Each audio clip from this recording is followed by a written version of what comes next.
Okay, I think we're good to go. Yes, we are. YouTube is always so slow. Excuse me. Okay. I don't know how much cleanup I did on Sunday. I just realized something as I was looking at the renderer just now. Well, just before the start.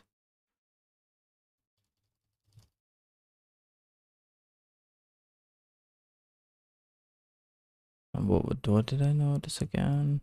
Oh yeah, here. This needs to be pointed to memory. Why did I have to make it so complicated?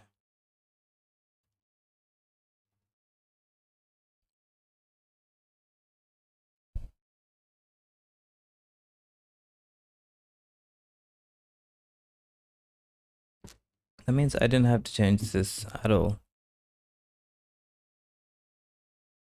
See, if I change this back to a slice. Oh no, because I know why.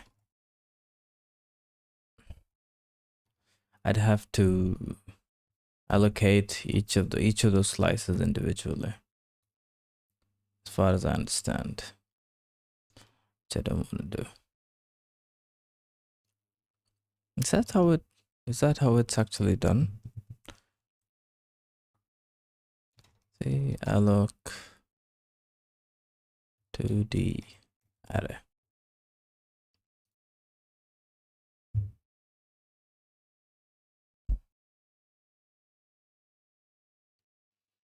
And then with a for, allocate memory for each element. Okay.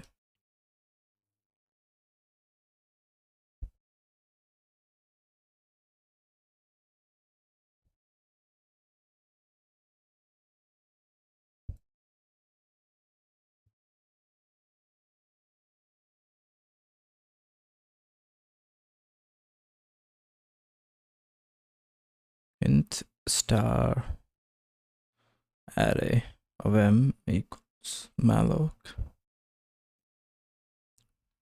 size of int and m. Array is the pointer to int m. Use like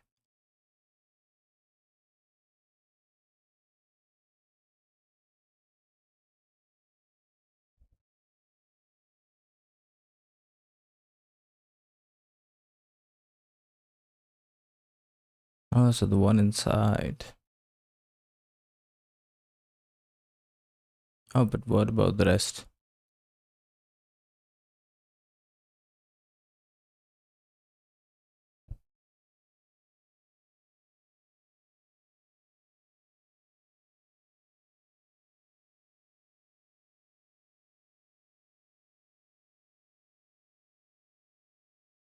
Okay, so how do you allocate to the array? Sick. It's just not a big. What about a normal 2D array?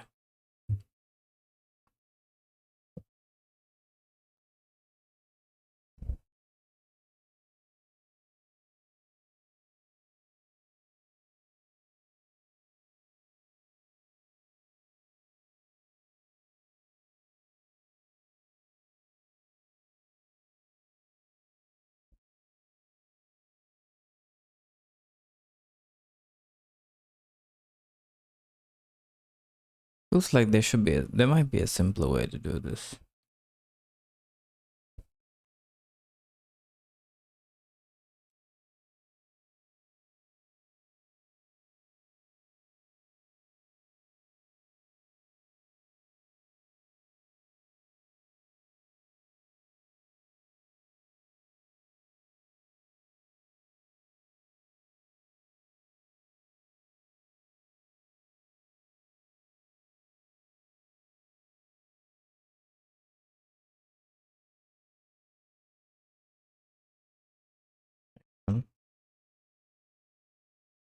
Mem dot edit list.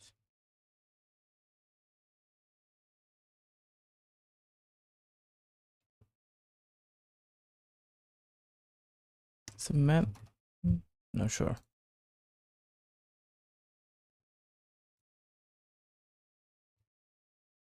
standard.added list.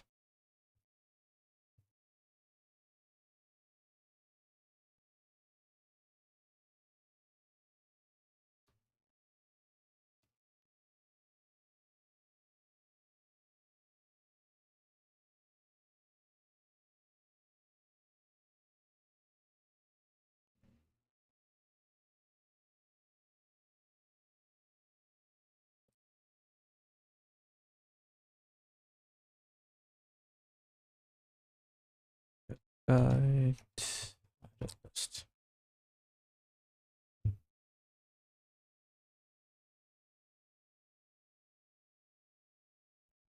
So I'm guessing this can be a slice of U8. How would they in it?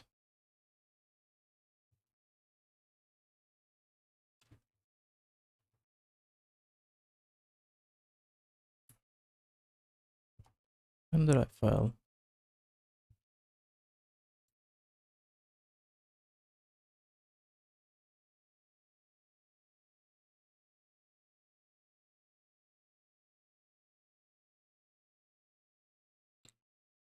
Oh, that's fine. I was looking to see if I could look at the implementation. Alright, never mind.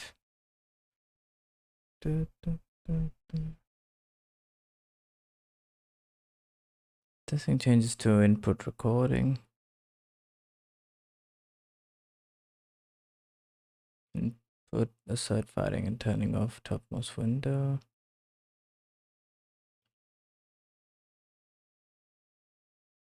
Yeah, I'd like to see this. All right, so this is one that is kind of interesting to try.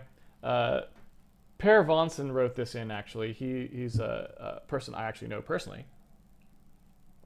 He used to work at Rad Game Tools. I believe he is at Oculus now. But basically, he was suggesting to try something which I think is pretty interesting, and it may work. I don't know. I don't think I've ever tried this before.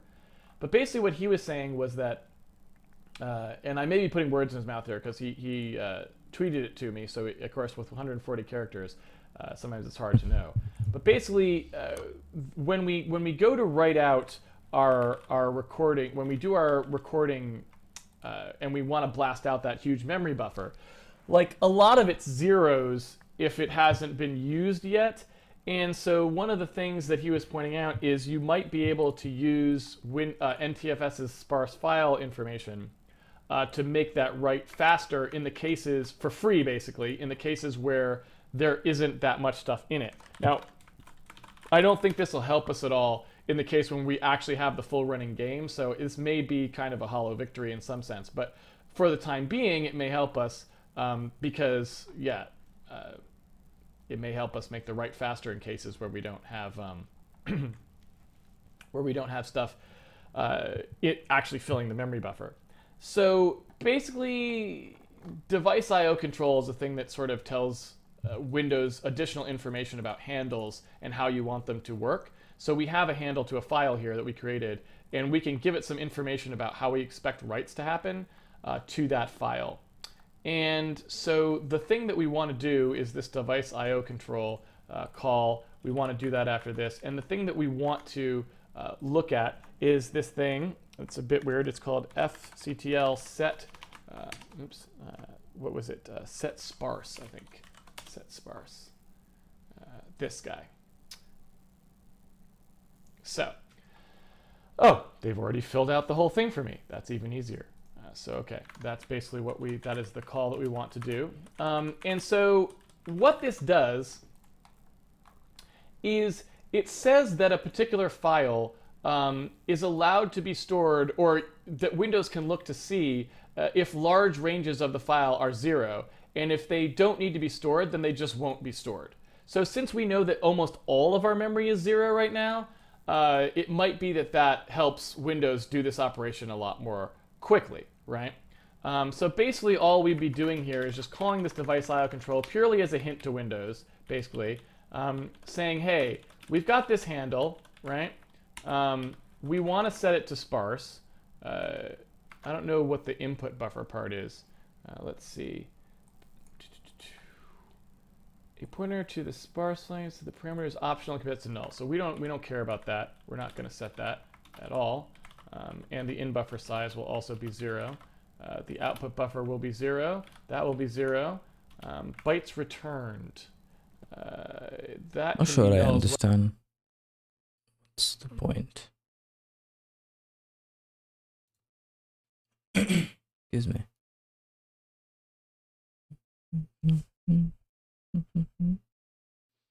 It's just to get the recording handle. Begin recording input.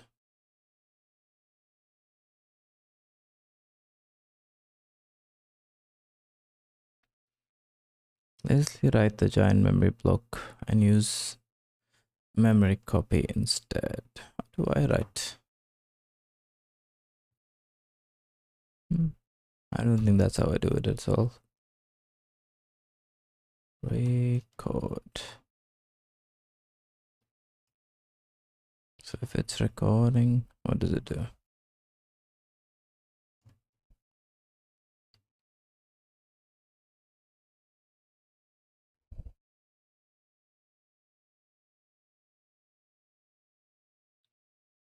Oh, I just write per input. Maybe that's not a good idea.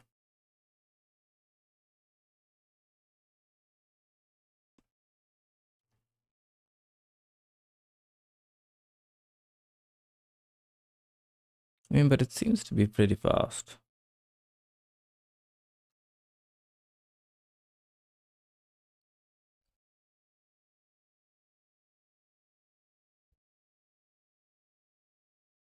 MS bytes. Because I can sort of still keep sig build. Whoa.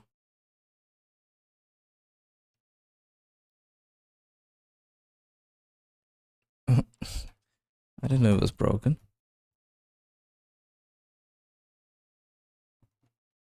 What did I change? Following command exited with edit code 1. Why are you exiting?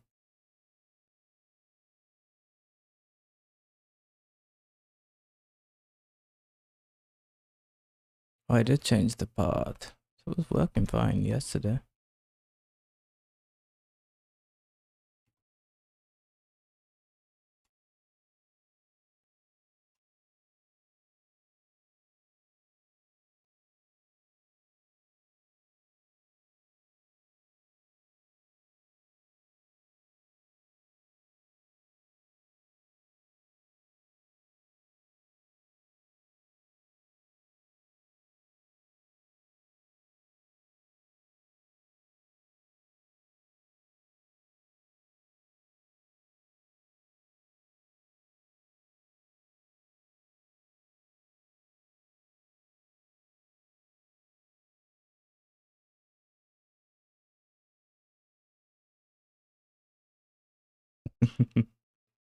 Oh, because I know why. Okay, that's the added turn.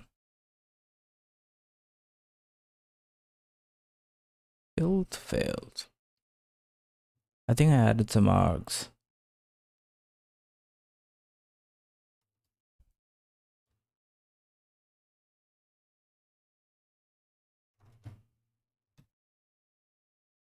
Big build lib.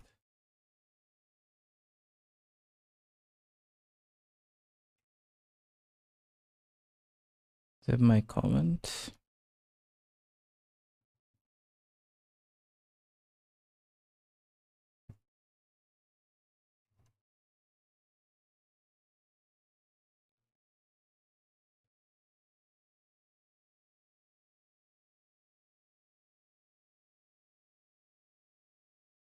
Chocolate run zig build lib. What is game code? / handmade.zig. Dynamic. Okay, there's only one.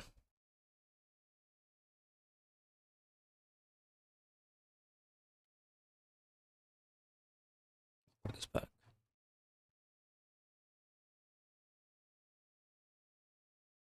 Okay. Why did I? Oh yeah, because I wanted to check the FPS.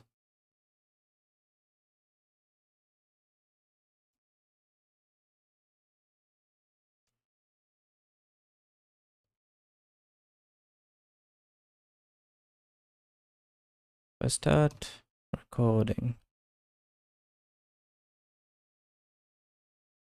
doesn't really affect the FPS. Maybe I should increase the FPS. Target FPS.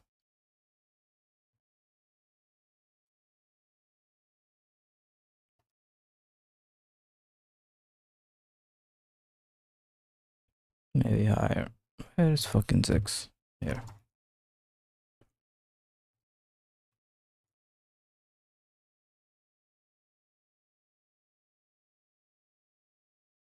And if I start recording, I mean, it's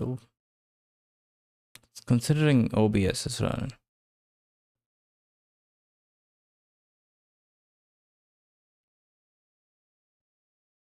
Something weird happens with the input.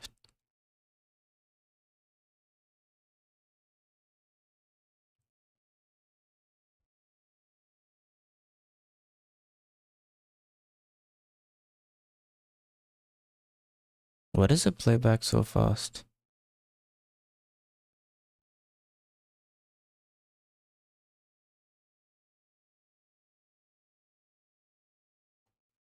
Oh, because I know why. Playback. I think I might have hard coded the.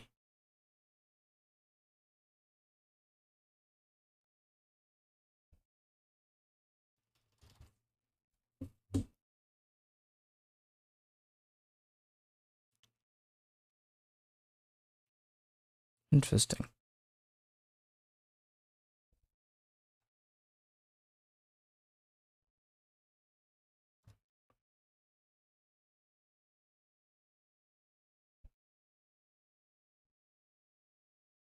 I think I should also just read the whole thing.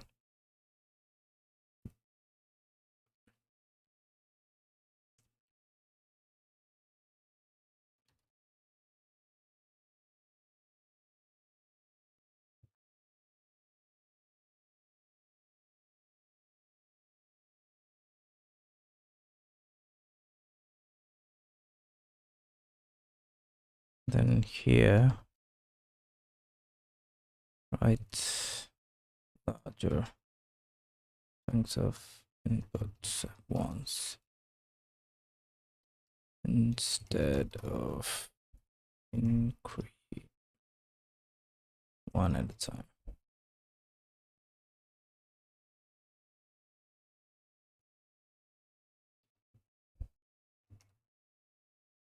See what happens if I put it to 120.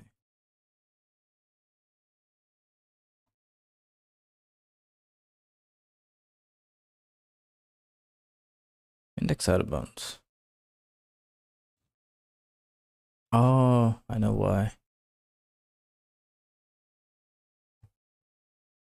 No, I don't know why.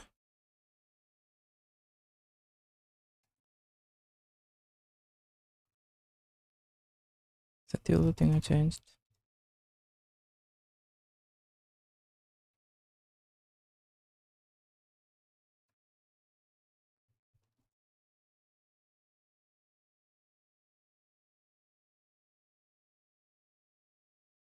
Blend 735. Index 735, blend 35. What is 735?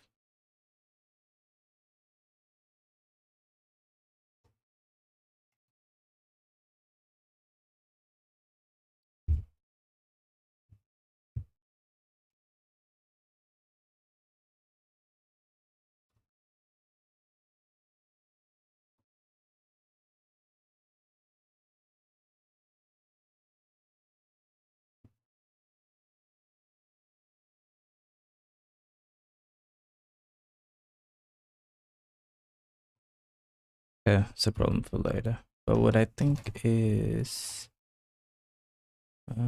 thread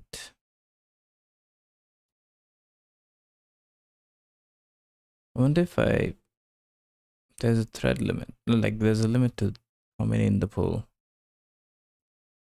Say thread pool.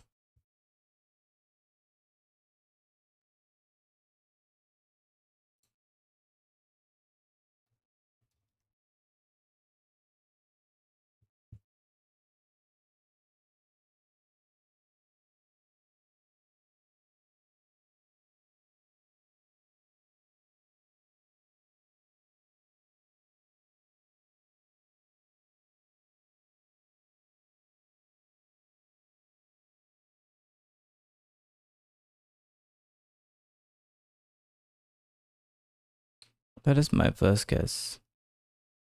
So I'm guessing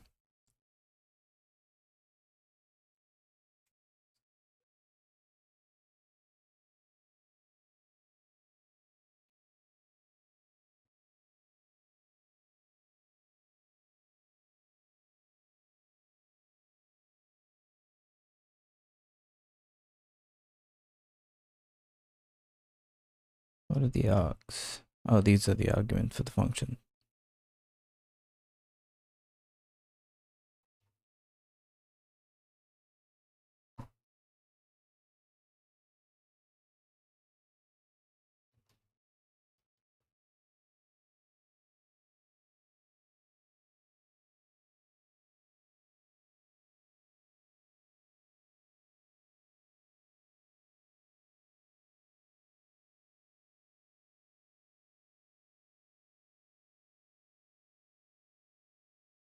That's the first thing that comes to mind, really.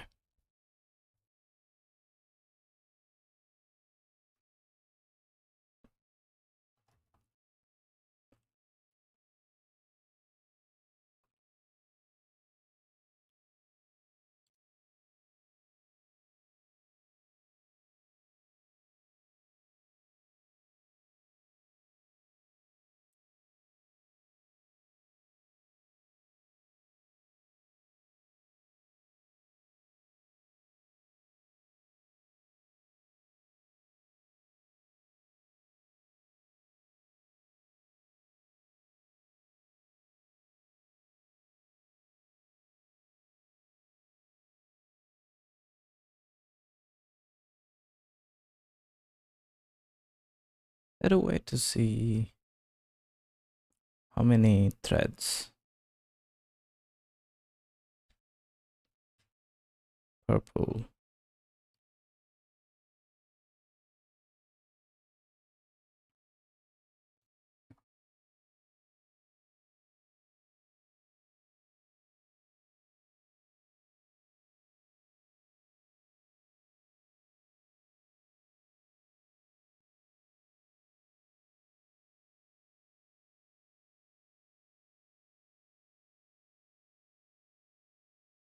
Yeah, thread count.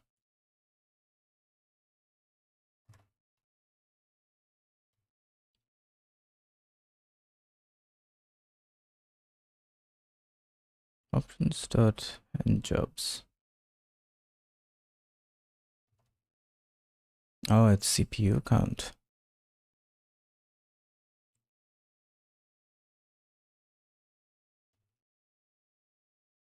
That makes sense. I don't think I have that many CPUs.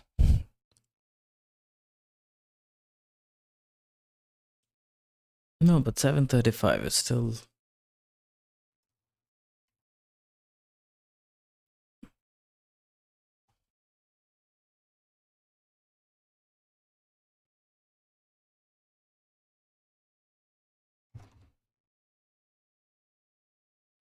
good. I think it's the audio.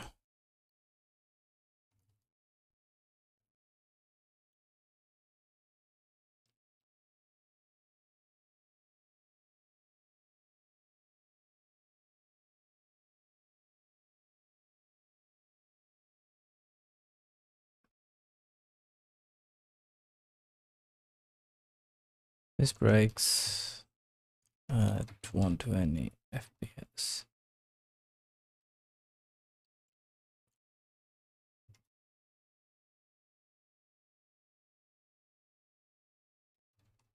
Work for Fire. Yes.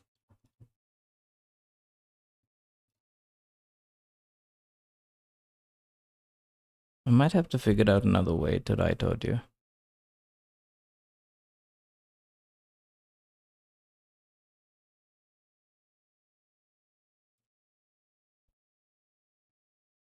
Maybe you can use... But actually, to be fair, I don't care much about audio.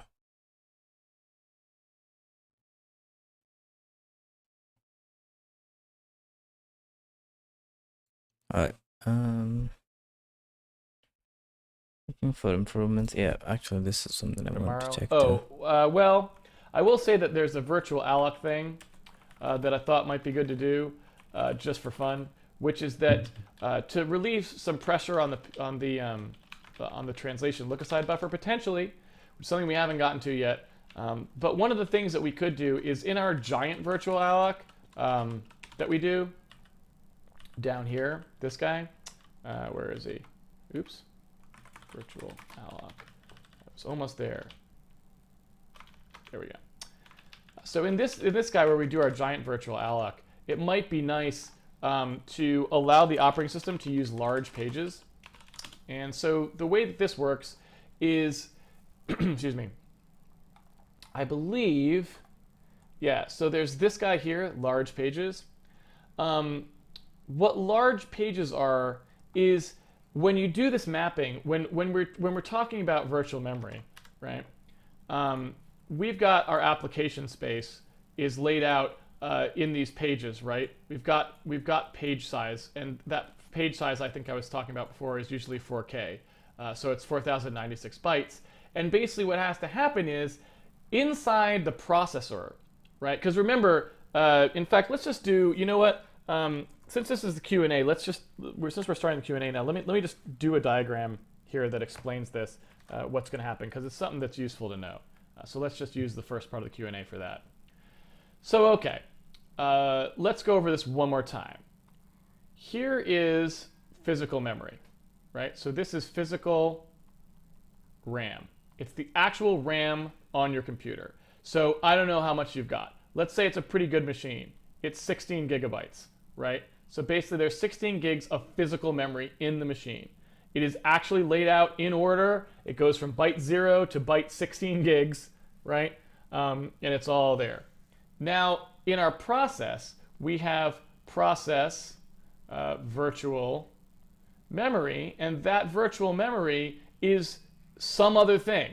It has no relationship, really, to this physical RAM, right? So we see, byte 0 is, that's a great arrow. We see byte 0 is here, and I don't know, we allocate, who knows how much we have, but we're looking at memory just kind of going up, and this can go all the way up, I believe, to 8 terabytes in 64-bit Windows for the app, and then I think there's another 8 terabytes for the system. I don't actually remember, so I don't know if that's true. But basically, there's 8 terabytes. This is, again, the worst diagrams today. Let's try that again. 8 terabytes for us, and 8 terabytes for the system, so that's like a 16 terabyte thing. I think it looks something like that, but I don't actually know. I think there might be a bunch of space in between here. I'm not sure exactly what this looks like. But point being, this is some totally other space. This is no bearing on physical RAM. We may look at something and say, oh, and in fact, we did, when we did our virtual alloc, right, we asked for it to be at this base address, right? And the base address was at 2 terabytes. So we actually said, oh, okay, the base address is somewhere like right here at 2 terabytes. Well, 2 terabytes, there's only 16 gigabytes in the machine. 2 terabytes is way off the end of physical memory if you think about where it actually is located. So this is a purely fictional address that we've created. And so our game exists in 1 gigabyte of memory right here or whatever. It's a little more than that because we have 64 megs of perm store or whatever. But like we said at the 2 terabyte range, we're going to use the number 2 terabytes, and all the bytes in between there and 1 gig from there are going to be part of our game. Those numbers have to correspond to something in here when the processor is actually doing work, right? So the CPU is sitting here running our game. It's going to see a number that looks like 2 terabytes. So 2 terabyte number, the number 2 terabytes, whatever it is, some number, it's actually some big number that's like complicated and long, right? 2 terabytes with some fractional part or whatever, right? So some crazy long byte address. And in fact, I can even make this more concrete, right? Let's go in and just see one of the numbers. I can give you an example of exactly what it is. Inside our game, let's see here. Let's take a look.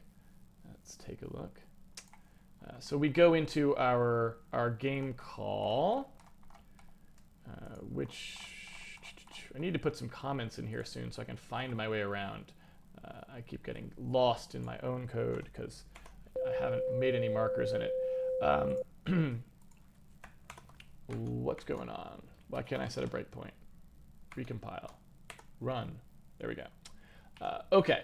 So inside here, here's game update and render, right? So let's just take a look at what the pointer to, like, say, the player X. Where is player X being stored in memory, right? Well, there's the number. And you can see there's that 2 terabyte or whatever, and there's the, like, fractional part of it, the offset from there, right? So that's the number. And if you actually look at what this equals in a decimal, right? Let me try and cast that to a decimal. I don't know if it'll actually do it or not. It does not appear to actually do it. Why won't you convert it? There it is. So I guess I don't know my way around the Visual Studio watch window comma syntax very well, but if you put a comma after something, then there's these codes you can use in Visual Studio that will turn it into different number types. So like .b is binary. That's a new one that that didn't used to work, that works now. D is decimal. So you can see this is actually the number. This is the number that the processor actually sees. When we go to reference player X, the processor sees this number, right? So that number is coming into the CPU here, right? It's the CPU is seeing that crazy number we just said. Now, that number doesn't exist. That location in physical RAM does not exist. There aren't 2 terabytes of memory even in the machine, let alone 2 terabytes plus whatever that was, plus some, where we were looking at. It would be way, way off the end of physical memory. So what has to happen is the CPU has to translate that address into wherever the memory is actually being stored in physical RAM, which the operating system manages. It basically pulls in parts of the memory that we ask for and keeps them in physical RAM as necessary, and it can do stuff like swap them out to disk if it needs to, right? There's a paging file, right? It can swap pieces out to disk if it runs out of physical RAM. Storing stuff, it can move it out to disk. And in fact, you can see it move it out to disk. If you actually look, I think you can see it here. Let's see if I can see it here. So yeah, you can see on the C drive, there it is right there, pagefile.sys. So if I do pagefile.sys and do a dir on that, well, all right, so it won't let me dir it because it's some operating system protected file nonsense, I guess. But you can see it there. That pagefile.sys is actually where it's writing the stuff that gets swapped out. So in this process, what has to happen is there has to be a way for the CPU to translate those addresses. It has to do work to support virtual memory. Virtual memory isn't free. The CPU has to actually dedicate circuitry for doing this process. So how does it translate that number? Well, the way that it does that is in chunks.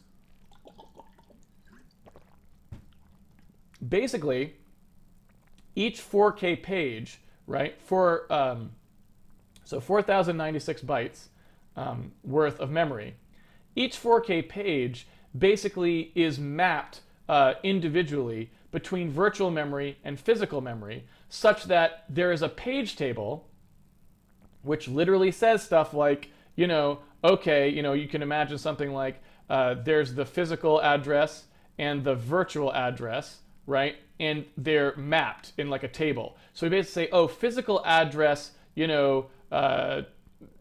16 or something maps to virtual address, 2048 or whatever, right? It's basically just a thing that says the 4K based at this address, well, these would all be on 4K boundaries, obviously, so those are stupid examples. But like the physical at 2 times 4096 and the virtual at 10 times 4096 are the same page. We have mapped this location to this location, right?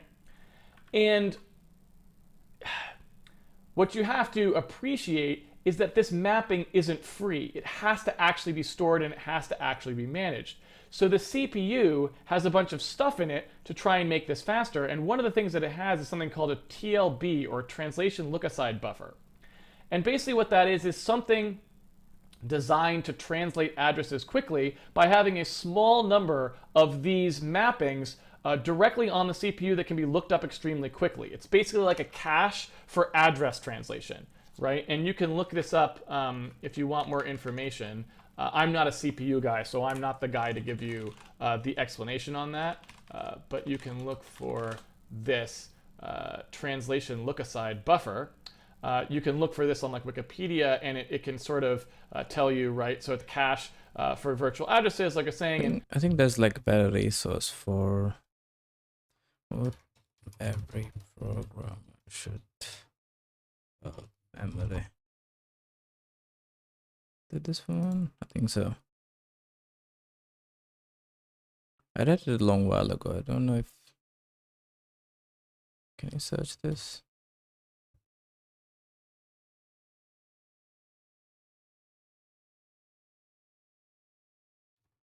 Oh yeah, here. TLB. Optimize TLB usage.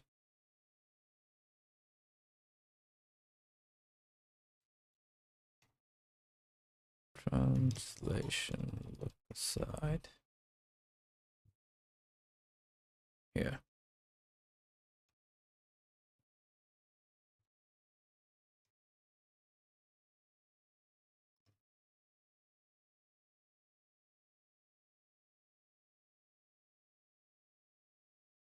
What does it start?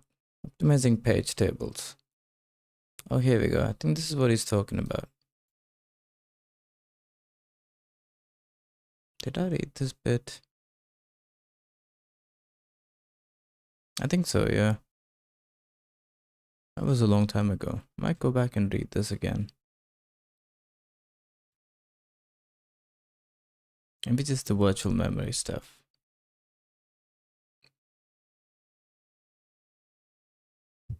I remember parts of it, not all of it though.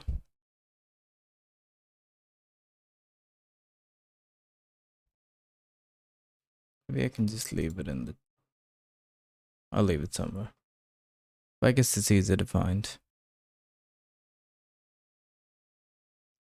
Optimizing page table access. All data structures for the page table are kept in main memory. This is where OS constructs and updates the tables. Oh jeez, it's quite bad.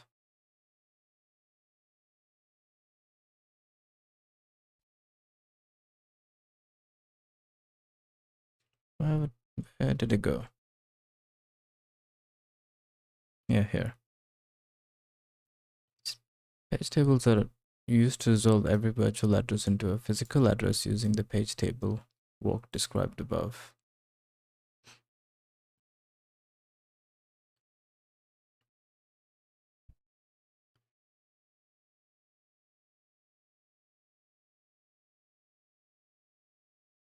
Virtual address. It's a directory and an offset. The interesting part is the translation of the virtual address to physical address. The MMU can remap address on a page-by-page basis. Just as when addressing cache lines, the virtual address is split into distinct parts. These parts are used to index into various tables, which are used in the construction of final physical address. With simplest model, we have two levels of tables. It's a page directory. So is this like a page or is a table?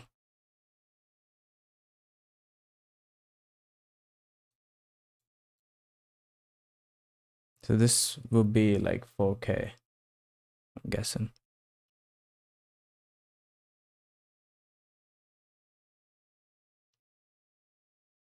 The top part is used to select an entry in a page directory. Oh, okay, I get it. Well, kinda. and the offset points to the physical address. Each entry in the directory can be individually set by the OS. The page directory determines the address of a physical memory page.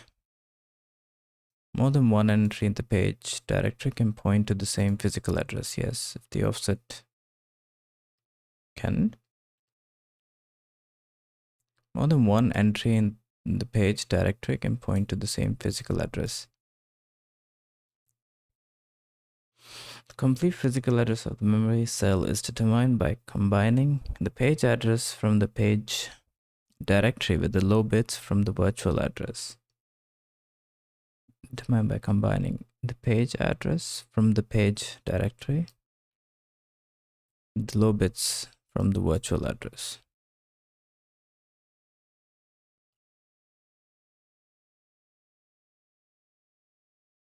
Okay, combination of page address and the offset. Page directory also contains some additional information about the page, such as access permission.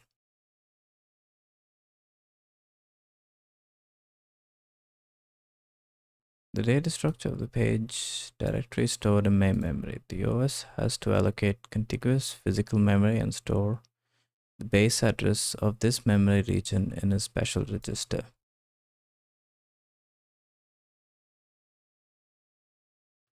The appropriate bits of the virtual address are then used as index into the page directory, which is actually an array of directory entries.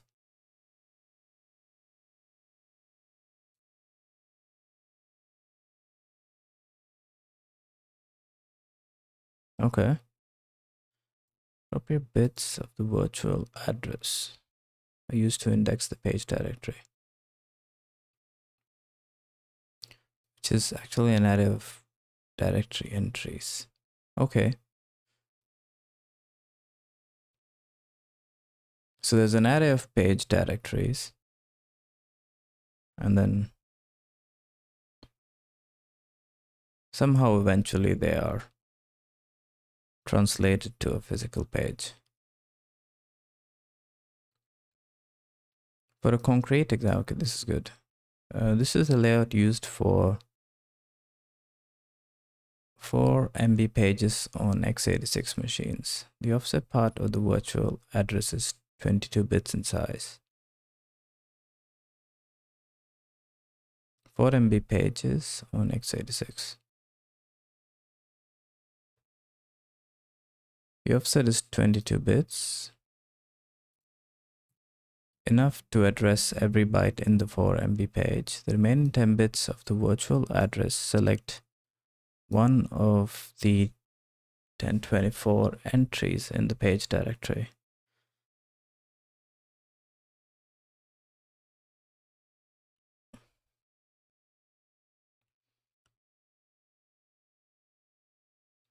I'm going to read that again. The offset part of the virtual address is 22 bits in size. Okay, yeah, because 32-bit memory. And the remaining 10, the virtual address, select one of the 1024 entries in the page directory. Okay.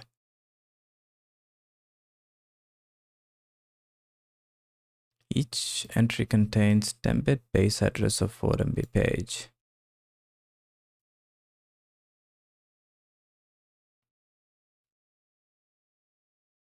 Ten-bit base address of 4 MB page, which is combined with the offset to form a complete 32-bit address. Well, I get parts of it, not all of it.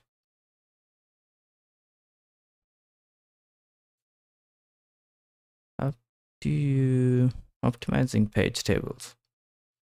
All the data structures for the page tables are kept in main memory. This is where the OS constructs and updates the tables. Upon creation of process or a change of a page table, the CPU is notified. The page tables are used to resolve every virtual address into physical address using the page table walk described above. More to the point, at least one directory for each level is used in the process of resolving a virtual address.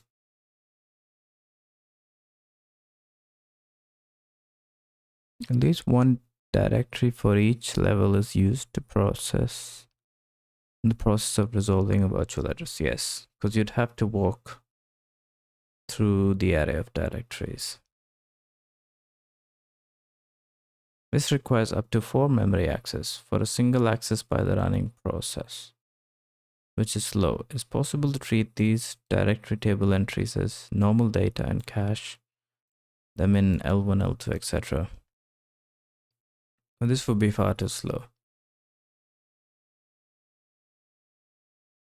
Different optimization is simple. Computation can show that only keeping the directory table entries in the L1D and higher cache would lead to horrible performance. Each absolute address computation would require a number of L1D access corresponding to the page table depth. Yep.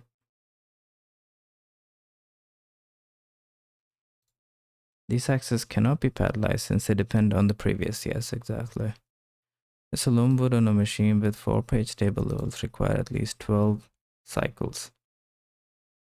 And the probability of an L1D miss and the result is nothing the instruction pipeline can hide. The additional L1D access also steal precious bandwidth from the cache.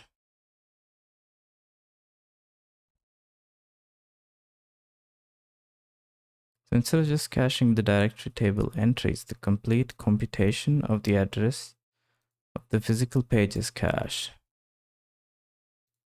Ah, okay, so that's what this is for. That's what Casey talking about, I guess, but not that I understand all of it. The cache into which the computer values are stored is called the translation look-aside buffer. It's usually a small cache since it has to be extremely fast. One CPUs provide multi-level TLB caches just as for the other caches. The higher level caches are larger and slower. The small size of the L1 TLB is often made up by making the cache fully associative. Then allow you eviction policy. Okay, not that I mean, I don't remember any of this, although I read the whole thing a long time ago. TLB is a processor core global resource. All threads and processes executed on the processor core use the same TLB. Since the translation of virtual to physical address depends on which table tree is installed, the CPU cannot blindly reuse the cached entries if the page table is changed. Interesting. Each process has a different page table tree. Anywho. And it can kind of explain to you a little bit more about exactly how it works. But the part that I'm trying to get to that I thought was interesting to kind of dive into here, and the reason I wanted to talk about it, was because if you think about what happens, the number of entries in this table, the number of entries in the number of total entries of translation that have to happen in the operating system, right, is based on how big this number is. If each thing is 4K, then there's going to be a certain number of entries. If everything was instead 16K, right, then there would be 4 times less entries, because for the same amount of memory to be mapped, each mapping stores 4 times the amount of addresses, essentially, right? Because you're mapping it in 16K blocks. Which means that for a translation look-aside buffer on the CPU, if the pages are 4K, there's going to be a lot more entries in here than if they were larger. Right. And so what I believe is that I believe you can switch to using 2 megabyte, which is massively larger than 4K. I believe you can switch to using 2 megabyte sizes for the translation look-aside buffer. I don't actually know if that's true, but I think that's something like that is basically true. I think there was mention of 4 MB, yeah. But I don't know if that's the physical page.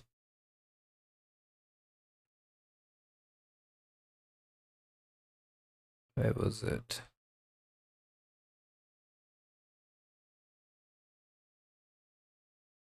Table with 2 by 20 entries not practical. Even if each entry would be 4 bytes, the table would be 4 MB in size. Okay, that's the table.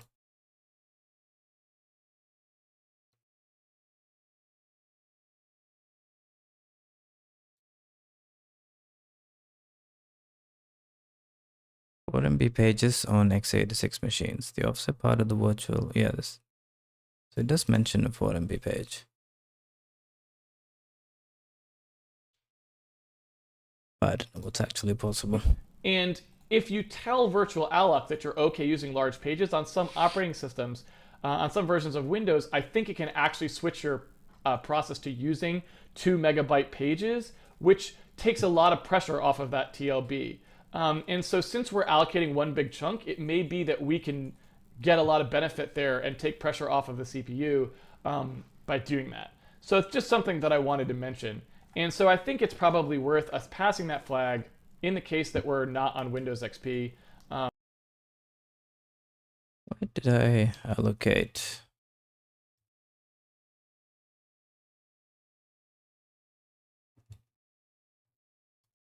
Oh, it's just 1 GB.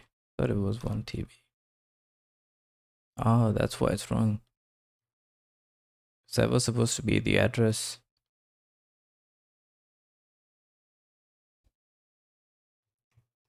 I think in the arena allocator you can. Oh, jeez.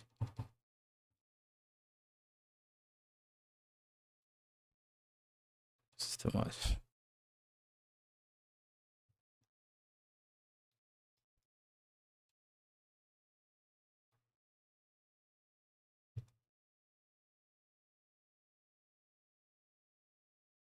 Child allocator. What is a child allocator?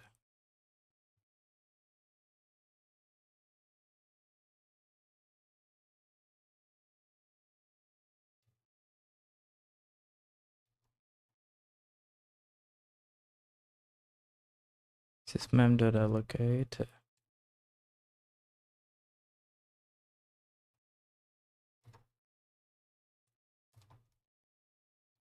Keep the page allocator.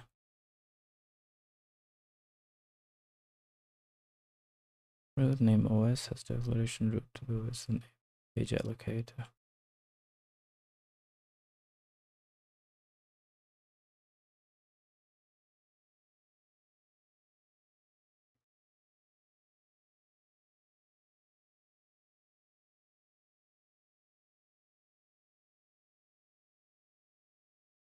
Can you specify page size?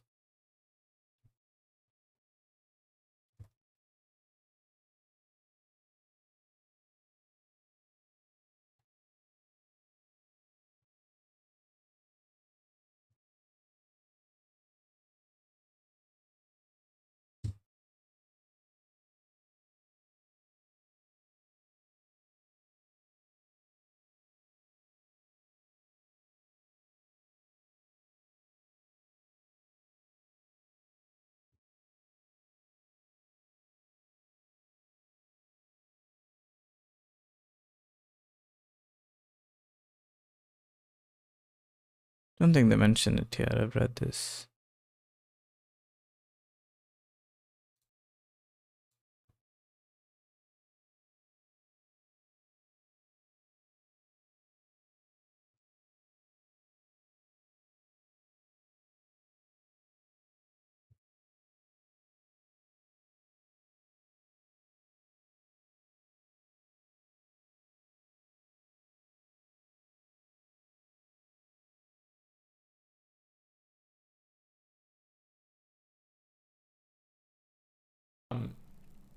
To just say, hey, let's go ahead and use those large pages. So what I want to do is I just want to go ahead and pass that. That's about it. I believe that's on. That's Big virtual.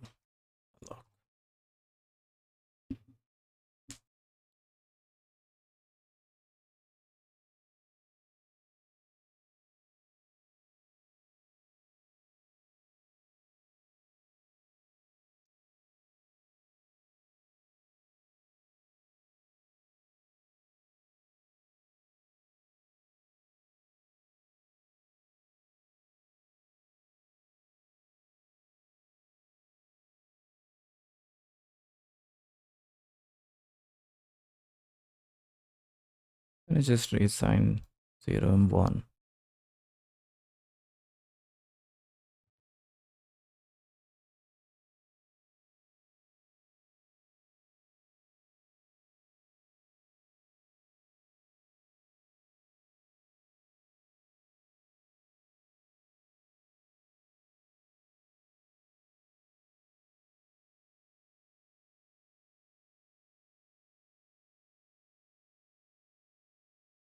Each time we allocate, we must call virtual alloc with that size. Let's assume we are not going to exceed 64 kilobytes.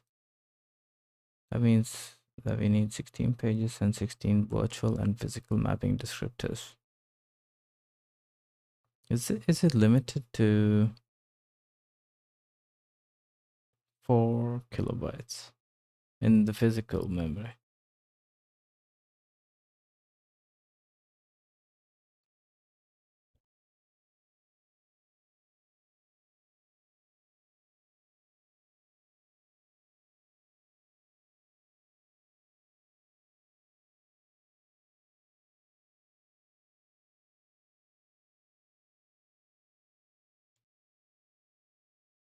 I think this is Casey's video. On the mem commit mem reserve whatever side of things, so it's right in here. We do that, and I'm just going to put to do in there. To do like, do we need to not pass out an NT? Will that mess up NT? So do we need to not pass mem large pages on Windows XP, or will it be fine? Right, that's about it. So I just wanted to try that because I think that may help us in the future basically avoid the situation where we have a lot of TLB pressure. That's just another thing that can make life harder for the processor when it's trying to run our code. So I'm just going to see if that works. All right, so that doesn't work. I assume there's a problem with allocating the mem large pages that way. I don't actually know what it is, but I'm going to take a, sorry to eat up Q&A time. We can go a little long, but I just wanted to try that because I've never used it before, but I feel like it's something that we could do. So I'm going to see if there's anything particular that we have to do. To use large pages, sorry, lock memory privilege by calling just tokens. So we didn't do that. We'd have to do that. Retrieve the minimum large page size, include minimum large pages. So we'd also have to do a little bit extra, it looks like here. We'd have to actually call adjust token privileges to basically say, hey, we're going to be a large page app. All right, so maybe I'll have to leave this as a to-do for later on in things, because that does actually sound like, I was hoping we could just say, hey, please let us use large pages, but it doesn't look that way. So let's see. Use mem large pages and call adjust token privileges when not on Windows XP. So that's something that I'd like to do in the future, because the translation look-aside buffer actually can cause you to slow down, because basically anytime you miss that translation look-aside buffer and you're accessing an address that needs to get translated and you have to pull new entries into the TLB, that's another source of processor slowdown, right? And so since we don't really care too much about how that memory is paged because we're trying to run in all of our game in memory at once, I feel like there isn't probably much of a downside to using the large pages. Maybe that's not true, but I would at least like to have it in our app so we could do some testing and like turn it on and off and see if it made a difference in any way. And it might be that we find that it just doesn't matter, but since we can do it, I thought it might be nice to try. All right, so I think that's about it. That does remind me. I need to fix my allocations.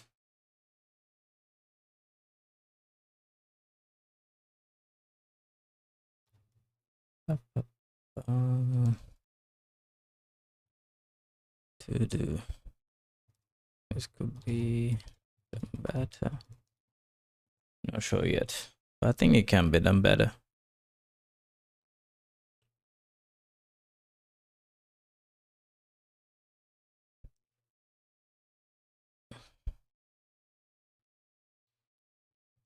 Would be nice to just allocate. Like, I don't use this at all. I do allocate transient storage, but I understand it's for like later. But I could do something similar.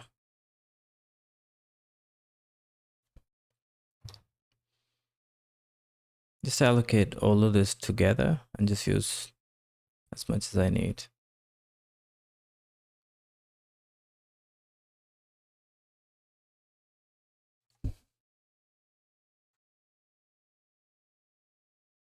Could be possible though. For instance, yeah. So let's say we have game state, memory, screen buffer, then we have the audio buffer. In fact, this could be before.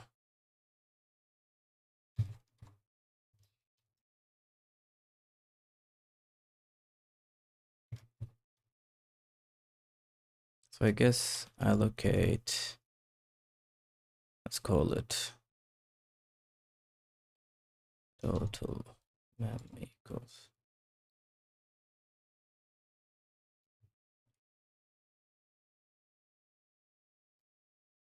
total mem, and then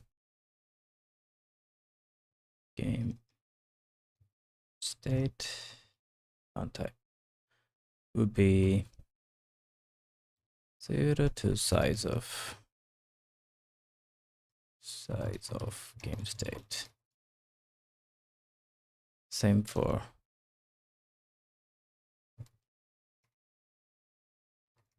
total mem,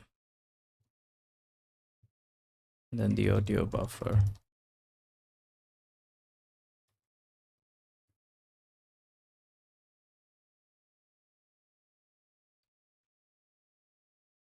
That makes more sense. So I don't have to like allocate individually. Let's do it once and then use part of it, because I know how much memory is required. The question is,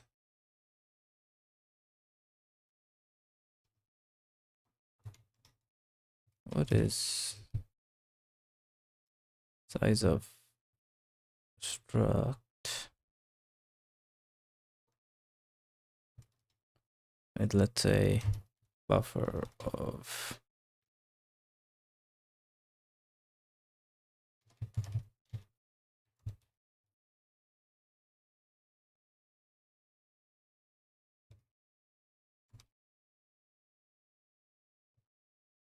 is the size of, let's say, the memory part of it, part of the struct. That would be the question. But no, actually, because it's a pointer, it would just be size of pointer. Yeah, okay, it's asked and answered. I could do something like that.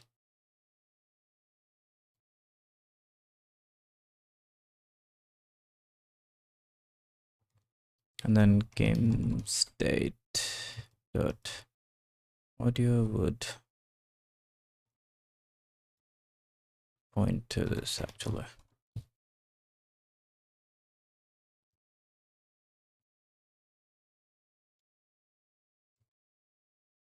I think this won't be 0. It would be size of game state. Something like that.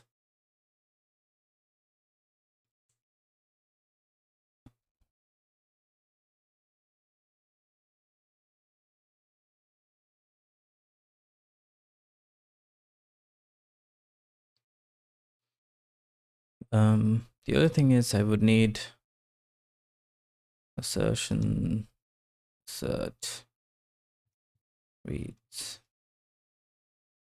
because otherwise I could potentially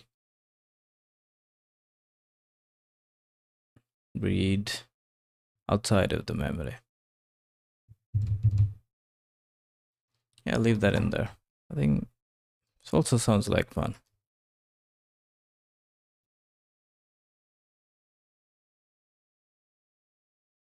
Okay, I think that's it. That's the last part. As for tomorrow,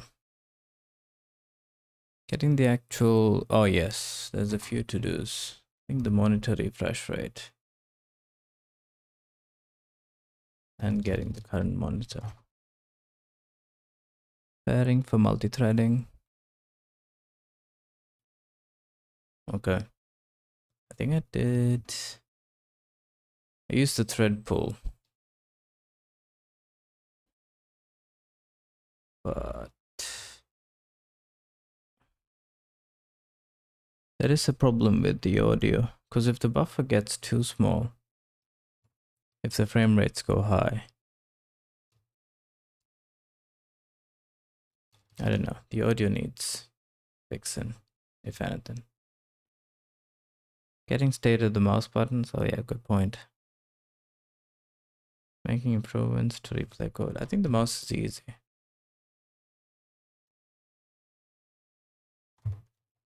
X11 mouse. Oh. I think get mouse input.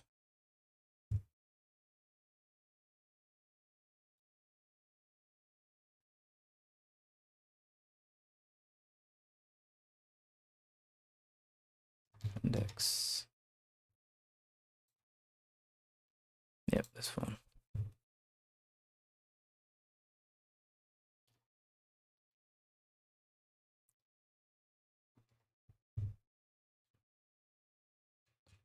How can I go to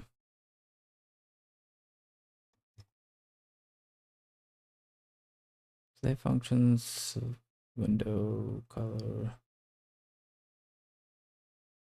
input, device functions.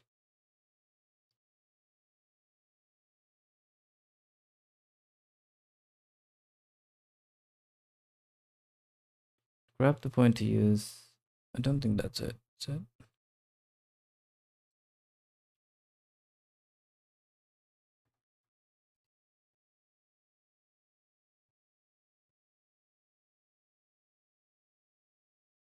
X keep, I forgot what it was called.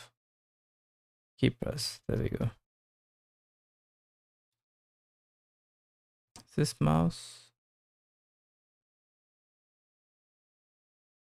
What was the event that you had to key press mask?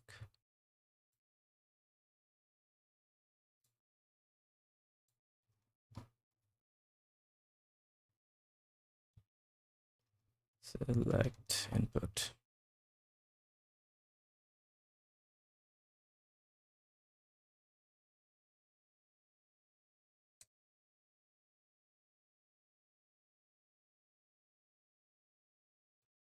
Client is interested in.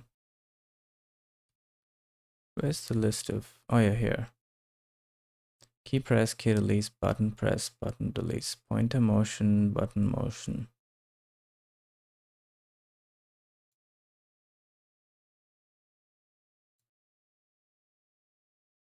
Okay, you can just set it to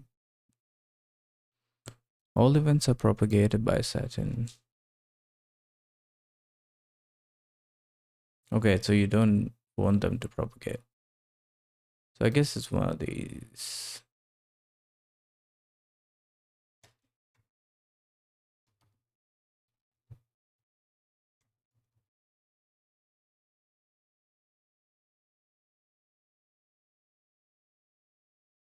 I'll have a look at it tomorrow. Some cleanup done. Not required.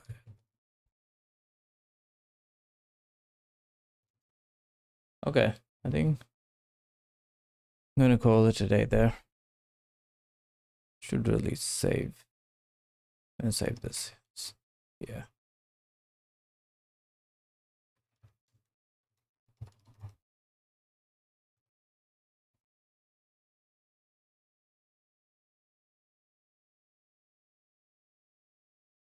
So always have to like always forget.